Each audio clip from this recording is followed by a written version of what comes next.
Plaisir d'être là avec vous. En tout cas, ça fait un petit moment que je ne vous avais pas vu, alors je suis contente de pouvoir aussi être avec vous ce soir. Là, et j'ai un thème ce soir, c'était sur le besoin le plus urgent. Alors voilà, je voulais qu'on passe aussi ce petit moment pour se rappeler des urgences de nos vies. Alors ne vous inquiétez pas, je pense qu'on est souvent tout le temps dans l'urgence. Et si vous êtes venus ici, comme on l'a dit, c'est aussi pour passer un temps de pause et un petit temps de repos. Mais juste pour commencer, j'aimerais qu'on se rappelle un petit peu, pour vous, qu'est-ce qui peut être un petit peu les urgences. Est-ce que ça peut être le fait de devoir acheter cette dernière paire de chaussures qu'on a vue, le fait de devoir rendre à tout prix nos dossiers ou rendre nos examens avant la fin de l'année, le fait qu'il faut aussi changer de mode de vie parce qu'il y a une urgence climatique qui est là ou une urgence sanitaire. Enfin bref, on est submergé par les urgences. Et souvent, quand on est dans l'urgence, on n'agit pas, on réagit face à ça. Et si vous êtes venus ici ce soir, c'est pour prendre ce temps-là, ne pas surréagir ou réagir, mais prendre le temps d'agir et de voir quel est le plus urgent pour pouvoir bien affronter la situation. Alors je vous propose qu'on puisse voir 3 situations et vous allez essayer de me dire les points communs qu'il y a dans ces 3 situations-là. J'aimerais savoir ce que pour vous a pu pousser ce chercheur britannique spécialiste en microbiologie qui s'est amusé à cultiver plus de 500 milliards de bactéries sur une plaque en verre afin de les arranger pour écrire « Je t'aime » à sa fiancée. Ou alors, cet homme, Bob Carey, qui est âgé d'une 50aine d'années seulement et qui, comme sa femme est atteinte d'un cancer du sein, s'est dit pour la faire rire, je vais me mettre en tutu rose et je vais prendre plein de photos dans des endroits un peu insolites, donc dans un champ, près des vaches, ça peut être en ville, pour pouvoir la faire rigoler. Ou alors encore cet astronaute qui a décidé, Eugène Cernan, d'inscrire les initiales de sa fille Tracy sur la Lune, puisqu'il sait que c'est pour éternellement, vu qu'il n'y a pas d'atmosphère et que seul l'impact d'une météorite pourrait en venir à bout, ce qui représente 31% de chance qu'une météorite tombe sur cette inscription-là. Et enfin, qu'est-ce qui pousse un peuple à dire et à acclamer « Venez, prosternons-nous, courbons-nous, fléchissons le genou devant le Seigneur qui nous a fait ». Je pense que pour les premiers, c'était plus facile. On voit que l'amour est le centre de toutes ces situations-là. Et quand on pense à ce psaume-là et à ce verset-là, on a un petit peu de mal à voir comment est-ce que l'amour peut nous pousser à ça et qu'est-ce qu'il nous pousse. Pourquoi est-ce qu'on est appelé à se prosterner et à être à genoux et qu'est-ce que cela veut vraiment dire pour nous? Alors j'aime bien les premiers versets de ce psaume-là et je pense qu'on peut les lire ensemble. Alors, c'est le psaume 95. Et dans les premiers versets, on nous donne ça. On nous dit « Poussons des cris de joie pour le Seigneur. Acclamons le rocher de notre salut. Allons au-devant de lui avec reconnaissance. Avec des psaumes, acclamons-le. Car le Seigneur est un grand Dieu. C'est un grand roi au-dessus de tous les dieux.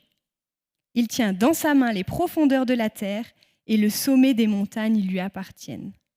La mer lui appartient, c'est lui qui l'a faite. La terre ferme aussi, ses mains l'ont façonnée. Venez, prosternons-nous, courbons-nous, fléchissons le genou devant le Seigneur qui nous a fait. Car il est notre Dieu et nous sommes le peuple qu'il fait paître, le troupeau que sa main conduit. Si aujourd'hui vous l'écoutiez. On voit bien dans ce psaume-là le début, que le peuple a pris conscience de la grandeur de ce Dieu-là, de ce Dieu qui a créé tout pour nous et de ce Dieu qui peut tout pour nous. On voit que finalement, il n'y a pas d'endroit secret pour Dieu, que tout lui appartient. C'est un petit peu rassurant de savoir ça, surtout aujourd'hui, je pense. Et je pense que ça va encore plus loin et j'aime beaucoup cette expression que c'est le rocher de notre salut. Ce rocher sur lequel on peut se tenir. Et là, on voit bien pourquoi le peuple est prêt à se mettre à genoux, à se courber devant ce Dieu-là. Se mettre à genoux, c'est aussi aller tel que l'on est devant Dieu, ne pas avoir peur, être sûr que malgré nos défauts et avec nos qualités, Dieu saura faire quelque chose de nous et qu'il nous aime tel que l'on est. Et ça, je pense que c'est le plus beau message que l'on a ce soir, c'est de voir que fléchir le genou, ce n'est pas que dans ce contexte c'est dans ce contexte d'humilité, mais pas de se rabaisser pour Dieu, mais de prendre conscience de qui l'on est afin de pouvoir se faire relever par lui. Et je pense que le fait de voir que Dieu m'aime tel que je suis, qu'il m'accepte comme je suis, et que son amour est infaillible, je pense que là, c'est aussi une belle promesse que l'on a. On voit par la suite de ce psaume-là qu'il nous fait aussi une sorte d'avertissement. C'est pour ça qu'il y a le « si vous m'écoutiez seulement », puisqu'après, c'est aussi un rappel de ce peuple qui, dans le désert, malgré le fait qu'il ait toujours vu et connu Dieu, avec cette nuée, cette colonne de feu et cette colonne de nuée le jour, de se dire que finalement, ça peut aussi nous arriver de se détourner de lui et que c'est facile pour nous, avec tout ce qui nous arrive aujourd'hui, avec nos défis, avec nos urgences, c'est facile de mettre finalement un peu Dieu de côté et de ne pas revenir au centre et de ne pas revenir à lui. Alors que quand on voit ce psaume-là et cette demande-là de ne pas oublier ça, on peut se rappeler aussi de ce que le peuple a fait dans le désert. Alors on se rappelle facilement des fois où ils ont détourné le regard de Dieu, ils ont fait les idoles pendant que justement Moïse était en train de parler à Dieu au mont Sinaï. On se rappelle facilement de ça, mais est-ce qu'on se rappelle aussi qu'il y a eu cet amour et ce besoin du peuple de construire ce temple-là et ce sanctuaire, et ce besoin de pouvoir le rencontrer. Et ça, on le voit dans l'Exode 36, versets 6 à 7. On voit 2 versets qui nous montrent que finalement, le peuple était en train de construire ce temple-là. Donc il fallait que chacun puisse amener sa pierre à l'édifice pour aller à sa rencontre. Et on nous dit que au bout d'un moment, c'est les artisans qui viennent voir Moïse et qui lui disent on a trop, il faut vraiment que tu fasses quelque chose parce que c'est trop. Moïse qui donne même l'ordre, du coup, dans le camp, que personne, homme ou femme, ne travaille plus pour le prélèvement du sanctuaire. On empêcha ainsi le peuple d'apporter davantage. Les objets préparés suffisaient amplement pour tout le travail à faire. On voit bien là l'urgence qu'il y avait du peuple de se dire « j'ai besoin de Dieu, j'ai besoin de revenir à cet autel-là et j'ai besoin de cette connexion avec mon Dieu ».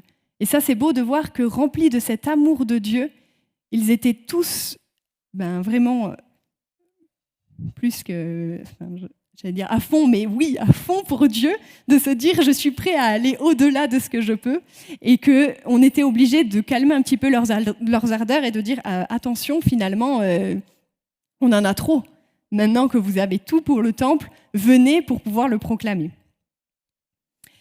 Et je pense que c'est aussi une belle promesse pour nous, et Jésus nous promet encore bien plus que finalement des bactéries pour nous dire « je t'aime » ou une inscription sur la lune avec nos initiales. Et c'est ce qu'il nous promet dans Jean 14 au verset 3. Il nous prépare une place et il va revenir. Il nous prendra avec nous afin que là où il est, nous y soyons aussi. Finalement, on voit que l'amour de Jésus, c'est l'urgence absolue à laquelle il faut répondre chaque jour. Et que si on est rempli de cet amour-là, si on est rempli de ce moment qu'on peut passer seul ou avec sa famille, peut-être que ce sera aussi plus facile de pouvoir affronter les défis et les problématiques que l'on peut voir aujourd'hui, afin qu'on puisse plus réagir, mais qu'on puisse agir face aux urgences que l'on a.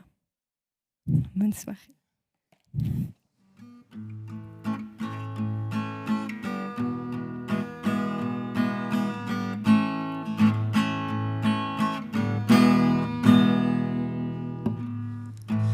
Oh Jésus, mon sauveur, Seigneur, nul n'est comme toi. Jour après jour, je te louerai, car ton amour est merveilleux.